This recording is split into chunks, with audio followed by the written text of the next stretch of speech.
significance of that pivot. Doug, what do you think? I think it's a real turning point for Donald Trump on many levels. On a personal level, some would say, oh, this is a flip-flop. That's a dangerous thing to do. But I think this is going to work for him extremely well. And geopolitically, I hate to use the word brilliant, but it's brilliant. We've had 24 years. It reminds me of one of those Willie Mays basket catches in center field. It looks so easy.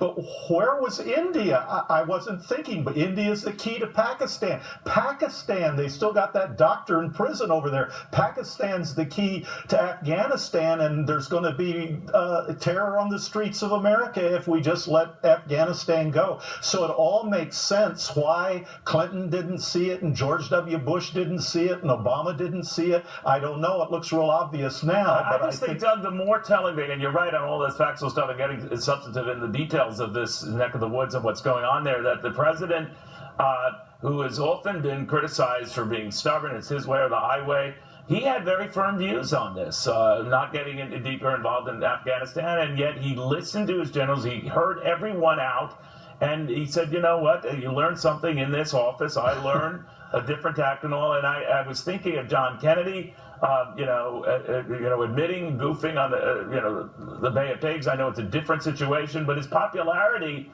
back then went up after acknowledging that it was on him.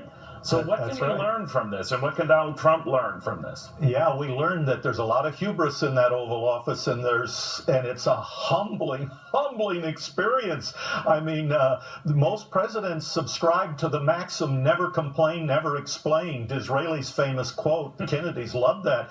But Eisenhower, he initially denied the U-2, but he humbled himself and had to admit and apologize. And Kennedy, you mentioned, right after the Bay of Pigs, he went to the Waldorf Astoria and blamed it on the media. He said, you were signaling the Cubans and the Soviets that we were coming. It's your fault. But he finally admitted his role, and Reagan acted dumb about Iran-Contra, but finally humbled himself. Obama to this day won't say that the stimulus program didn't work, even though his own Labor Department showed there were no jobs created. So it's a humbling experience, and this is good for Donald Trump. This may be a turnaround for Donald Trump. I was wondering between that, pivot and explaining the pivot more to the point, not just changing your mind, but indicating why you changed your mind, and then seeing what he's been doing, getting rid of people who were either firebrands or distracting from his message. Steve Bannon comes to mind, others before that, putting John Kelly in charge as his chief of staff. He seems to be sending a signal that he is quite intent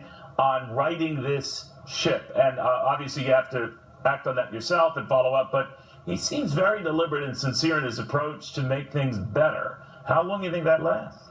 Yeah, and you're right. And what underscores that, Neil, is the fact that this man is so transparent that he says all of these things that get him in trouble. So you got to believe him when he says something that makes him look good, because he is transparent and instinctive. But this looks good, and I think it's going to serve him well. It's a nice pivot, but it's an important pivot, because with North Korea, this is a serious time. Then how does he do it tonight in his address to this crowd in Arizona? Yeah, I wish he could just go dark for a while. This is so good for him. But he's at home. Right? He's at home with a lot of people who love him, and that's where it all started, Arizona. Indeed, that's exactly where it started. All right, thank you, Doug Wead, presidential historian. Thanks, Neil.